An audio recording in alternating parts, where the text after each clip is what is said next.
ಈ ಬಗ್ಗೆ ಹೆಚ್ಚಿನ ಡೀಟೇಲ್ಸ್ ಅನ್ನ ಕೊಡ್ತಾರೆ ನಮ್ಮ ಪ್ರತಿನಿಧಿ ಶಶಿಶೇಖರ್. ನ್ಯೂಸ್ ಡೆಸ್ಕ್ ಇಂದ ನೇರ ಸಂಪರ್ಕದಲ್ಲಿ ಜಾಯ್ನ್ ಆಗಿದ್ದಾರೆ. ಶಶಿಶೇಖರ್, ಈ ಹಿಂದಿನ ದಾಳಿಗಳು ನಡೆದಾಗ ಭಾರತ ಪಾಕಿಸ್ತಾನ ಎರಡೂ ಕೂಡ ವಿರುದ್ಧ ದೇಶ, ಹಾಗಾಗಿ ಆರೋಪ ಪ್ರತ್ಯಾರೋಪ ನಡೆಯುತ್ತೆ. ಯಾಕಂದ್ರೆ ಇಂಥ ದಾಳಿಗಳಾದಾಗ ಇದಕ್ಕೆ ಪಾಕಿಸ್ತಾನ ಕಾರಣ ಅಂತ ಭಾರತ ಹೇಳುತ್ತೆ, ನಮ್ಮ ಕೈವಾಡ ಇಲ್ಲ ಅಂತ ಪಾಕಿಸ್ತಾನ ಹೇಳುತ್ತೆ. ಆರೋಪ ಪ್ರತ್ಯಾರೋಪ ಅಂತ ದೂರದಲ್ಲಿ ನಿಂತು ನೋಡುವಂತಹ ದೇಶಕ್ಕೂ ಕೂಡ ಅನ್ಸಿರ್ಲಿಕ್ಕೆ ಸಾಧ್ಯ ಇದೆ. ಬಟ್ ಈ ಬಾರಿ ಭಾರತ ಇದರಲ್ಲಿ ಹಿಂದೆ ಬಿದ್ದಿಲ್ಲ. ಏನೇನಾಗಿದೆ ಅನ್ನೋದರ ಬಗ್ಗೆ ಸಾಕ್ಷಿ ಸಮೇತ 100ಕ್ಕೂ ಹೆಚ್ಚು ದೇಶಗಳಿಗೆ ಮಾಹಿತಿ ಕೊಟ್ಟಿರೋದು, ಇದು ಯಾವ ರೀತಿ ಬೆಳವಣಿಗೆ ಆಗುತ್ತೆ ಅಂತ?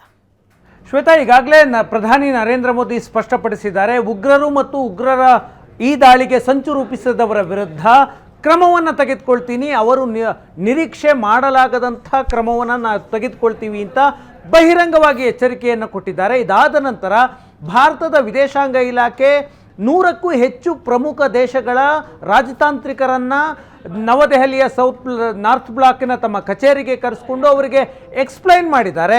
ಇದರಲ್ಲಿ ಪಾಕಿಸ್ತಾನದ ಕೈವಾಡ ಹೇಗಿದೆ, ಪಾಕಿಸ್ತಾನದ ಉಗ್ರರು ಭಾಗಿಯಾಗಿರುವುದರ ಬಗ್ಗೆ ಮತ್ತು ಪಾಕಿಸ್ತಾನದ ಮಿಲಿಟರಿ ಮತ್ತು ಪಾಕಿಸ್ತಾನದ ಉಗ್ರರ ಮಧ್ಯೆ ಇರುವಂತಹ ನೆಕ್ಸಸ್ ಅನ್ನು ವಿವರಣೆ ಮಾಡಿದೆ. ಫೇಸ್ ಐಡೆಂಟಿಫಿಕೇಶನ್ ಮಾಡಿ ಇಂಥವರು ಈ ದಾಳಿಯಲ್ಲಿ ಭಾಗಿಯಾಗಿದ್ದಾರೆ, ಅವರ ಮೂಲ ಪಾಕಿಸ್ತಾನ ಮತ್ತು ಅವರಿಗೆ ಟ್ರೈನ್ ಮಾಡಿರೋದು ಪಾಕಿಸ್ತಾನ ಸೇನೆ ಅನ್ನೋದರ ಬಗ್ಗೆ ದಾಖಲೆಯನ್ನು ಮುಂದಿಟ್ಟು 100ಕ್ಕೂ ಹೆಚ್ಚು ದೇಶಗಳ ರಾಜತಾಂತ್ರಿಕರಿಗೆ ವಿವರಣೆಯನ್ನು ಕೊಟ್ಟಿದ್ದಾರೆ. ಯಾಕೆ ಭಾರತ ಈ ಪ್ರಯತ್ನವನ್ನು ಮಾಡಿದೆ ಅನ್ನೋದು ಚರ್ಚೆ ಆಗ್ತಾ ಇದೆ. ಈ ಹಿಂದೆ ಉರಿ ದಾಳಿಯಾದ ನಂತರ ಸರ್ಜಿಕಲ್ ಸ್ಟ್ರೈಕ್ ಆಗಿತ್ತು. ಆ ಉರಿ ದಾಳಿಯ ಬಗ್ಗೆ ಜಗತ್ತಿನ ಪ್ರಮುಖ ದೇಶಗಳಿಗೆ ಭಾರತ ಎಕ್ಸ್ಪ್ಲೈನ್ ಮಾಡಿರಲಿಲ್ಲ.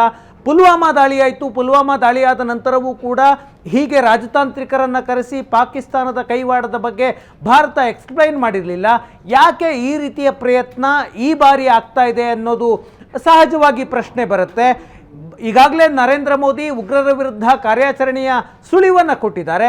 ಹಾಗಾಗಿ ಭಾರತ ಒಂದು ವೇಳೆ ಪಾಕಿಸ್ತಾನದ ವಿರುದ್ಧ ಸೇನಾ ಕಾರ್ಯಾಚರಣೆಗೆ ಮುಂದಾದರೆ ವಿಶ್ವದ ಪ್ರಮುಖ ದೇಶಗಳು ಭಾರತದ ಬೆನ್ನಿಗೆ ನಿಲ್ಲಬೇಕು ಅಂತ. ಯಾವುದೇ ಯುದ್ಧ ನಡೆದರೆ ಅದಕ್ಕೆ ಅಂತಾರಾಷ್ಟ್ರೀಯ ಸಮುದಾಯದ ಬೆಂಬಲ ಬೇಕಾಗುತ್ತೆ ಶ್ವೇತಾ.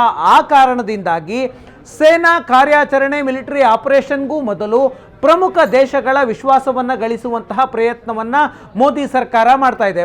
ಈಗ ಪಾಕಿಸ್ತಾನದ ವಿರುದ್ಧ ಸೇನಾ ಕಾರ್ಯಾಚರಣೆ ನಡೆದಿದ್ದೇ ಆದರೆ ನಿಮಗೆ ಪ್ರಮುಖ ದೇಶಗಳು ಹೌದು ಭಾರತಕ್ಕೆ ಯುದ್ಧ ಮಾಡುವಂತಹ ಹಕ್ಕಿದೆ, ಭಾರತದ ಮೇಲೆ ದಾಳಿಯಾಗಿದೆ, ಭಾರತದ ಸಾರ್ವಭೌಮತ್ವದ ಮೇಲೆ ದಾಳಿಯಾಗಿದೆ, ಅವರಿಗೆ ಡಿಫೆಂಡ್ ಮಾಡುವಂತಹ ಹಕ್ಕಿದೆ ಅನ್ನೋದು ಪ್ರಮುಖ ದೇಶಗಳು ಸಪೋರ್ಟ್ಗೆ ಬರಬೇಕು ಅನ್ನುವಂತಹ ಕಾರಣಕ್ಕಾಗಿ ಪಾಕಿಸ್ತಾನದ ನೇರ ಕೈವಾಡದ ಬಗ್ಗೆ ವಿವರಣೆಯನ್ನು ಕೊಟ್ಟಿದೆ. ಈಗಾಗಲೇ ಪಾಕಿಸ್ತಾನ ಉಗ್ರರ ಫ್ಯಾಕ್ಟರಿ, ಉಗ್ರರಿಗೆ ಆಶ್ರಯ ಕೊಡುತ್ತೆ ಅನ್ನೋದ್ರ ಬಗ್ಗೆ ಯಾವುದೇ ಡೌಟ್ ಇಲ್ಲ.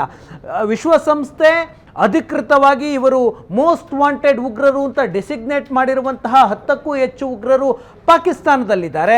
ಒಸಾಮಾ ಬಿನ್ ಲ್ಯಾಡೆನ್ ಅಂತಹ ಮೋಸ್ಟ್ ವಾಂಟೆಡ್ ಉಗ್ರ ಪಾಕಿಸ್ತಾನದ ಅಬೋಟಾಬಾದ್ನಲ್ಲೇ ಮಿಲಿಟರಿ ಕ್ಯಾಂಪಸ್ನ ಆವರಣದಲ್ಲೇ ಆಶ್ರಯವನ್ನು ಪಡೆದುಕೊಂಡಿದ್ದ. ಹಾಗಾಗಿ ಈ ದಾಳಿಯಲ್ಲಿ ಪಾಕಿಸ್ತಾನದ ಸೇನೆ, ಪಾಕಿಸ್ತಾನದ ಉಗ್ರರು ನೇರವಾಗಿ ಭಾಗಿಯಾಗಿದ್ದಾರೆ ಅನ್ನೋದನ್ನು ಭಾರತ ಪ್ರಮುಖ ದೇಶಗಳಿಗೆ ಎಕ್ಸ್ಪ್ಲೈನ್ ಮಾಡುವ ಮೂಲಕ ಪಾಕಿಸ್ತಾನದ ಕೈವಾಡವನ್ನು ಎಸ್ಟಾಬ್ಲಿಷ್ ಮಾಡುವಂತಹ ಪ್ರಯತ್ನ ಮಾಡಿದೆ.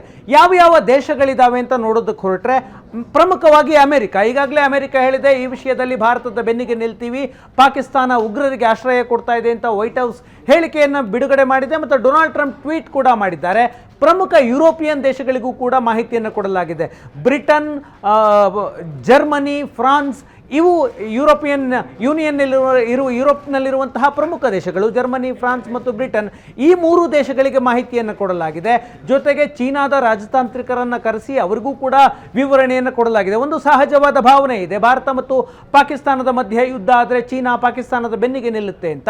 ಅಷ್ಟರ ಮಟ್ಟಿಗೆ ಈಸಿ ಆದಂತಹ ನರೇಟಿವ್ ಅಲ್ಲ ಅದು. ಯಾಕೆಂದರೆ ಭಾರತದ ಜೊತೆ ಚೀನಾ ಬಿಸ್ನೆಸ್ ಮಾಡ್ತಾ ಇದೆ. ಜೊತೆಗೆ ಈಗ ಅಮೆರಿಕದ ಜೊತೆ ಟ್ರೇಡ್ ವಾರ್ ನಡೆಯುತ್ತಿರುವಂತಹ ಸಂದರ್ಭದಲ್ಲಿ ಬಹಿರಂಗವಾಗಿ ಚೀನಾ ಪಾಕಿಸ್ತಾನದ ಬೆನ್ನಿಗೆ ನಿಲ್ಲುವ ಸಾಧ್ಯತೆಗಳು ಕೂಡ ತುಂಬ ಕಡಿಮೆ ಇದೆ. ಹೀಗಾಗಿ ಪ್ರಮುಖ ದೇಶಗಳನ್ನು ರಾಜತಾಂತ್ರಿಕರನ್ನು ಕರೆದು ಅವರಿಗೆ ಎಕ್ಸ್ಪ್ಲೈನ್ ಮಾಡುವಂತಹ ಪ್ರಯತ್ನವನ್ನು ಭಾರತ ಮಾಡಿದೆ. ರಷ್ಯಾದ ರಾಜತಾಂತ್ರಿಕರಿಗೂ ಕೂಡ ಈಗಾಗಲೇ ಮಾಹಿತಿಯನ್ನು ಕೊಡಲಾಗಿದೆ. ಆಸ್ಟ್ರೇಲಿಯಾ, ಜಪಾನ್, ಯುರೋಪಿಯನ್ ದೇಶಗಳು ಮತ್ತು ಅಮೆರಿಕ ಯಾವೆಲ್ಲ ಪ್ರಮುಖ ದೇಶಗಳಿದ್ದಾವೆ ಆ ದೇಶಗಳಿಗೆ ಪಾಕಿಸ್ತಾನದ ಕೈವಾಡದ ಬಗ್ಗೆ ಸಾಕ್ಷ್ಯ ಸಮೇತವಾದ ಮಾಹಿತಿಯನ್ನು ಭಾರತ ಕೊಟ್ಟಿದೆ. ಒಂದು ವೇಳೆ ಪಾಕಿಸ್ತಾನದ ವಿರುದ್ಧ ಸೇನಾ ಕಾರ್ಯಾಚರಣೆ ನಡೆದದ್ದೇ ಆದರೆ ಅಂತಾರಾಷ್ಟ್ರೀಯ ಸಮುದಾಯ ಭಾರತದ ಪರವಾಗಿ ನಿಲ್ಲುತ್ತೆ.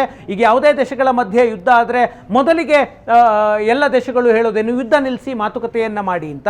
ಆದರೆ ಈ ವಿಷಯದಲ್ಲಿ ಭಾರತ ಎಲ್ಲ ದೇಶಗಳಿಗೂ ಸ್ಪಷ್ಟನೆಯನ್ನು ಕೊಟ್ಟಿದೆ. ಯಾವುದೇ ಕಾರಣಕ್ಕೂ ಉಗ್ರರ ವಿರುದ್ಧ ಕಾರ್ಯಾಚರಣೆಯಿಂದ ಹಿಂದೆ ಸರಿಯೋದಿಲ್ಲ. ಅಂದರೆ ಡಿ-ಎಸ್ಕಲೇಷನ್ ಬಗ್ಗೆ ಭಾರತ ಮಾತನಾಡೇ ಇಲ್ಲ. 100ಕ್ಕೂ ಹೆಚ್ಚು ಡಿಪ್ಲೊಮ್ಯಾಟಿಕ್ಸನ್ನು ಕರೆದಾಗ ನಾವು ಇವರ ವಿರುದ್ಧ ಕ್ರಮವನ್ನು ತೆಗೆದುಕೊಳ್ತೀವಿ ಅಂತಲೇ ಸ್ಪಷ್ಟವಾದ ಭಾಷೆಯಲ್ಲಿ ಅಷ್ಟೂ ದೇಶಗಳಿಗೆ ಮನವರಿಕೆಯನ್ನು ಮಾಡಿದೆ.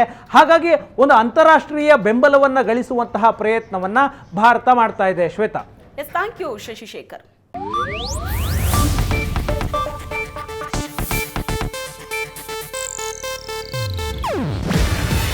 ಇದು ಏಷ್ಯಾನೆಟ್ ನ್ಯೂಸ್ ನೆಟ್ವರ್ಕ್ ಪ್ರಸ್ತುತಿ.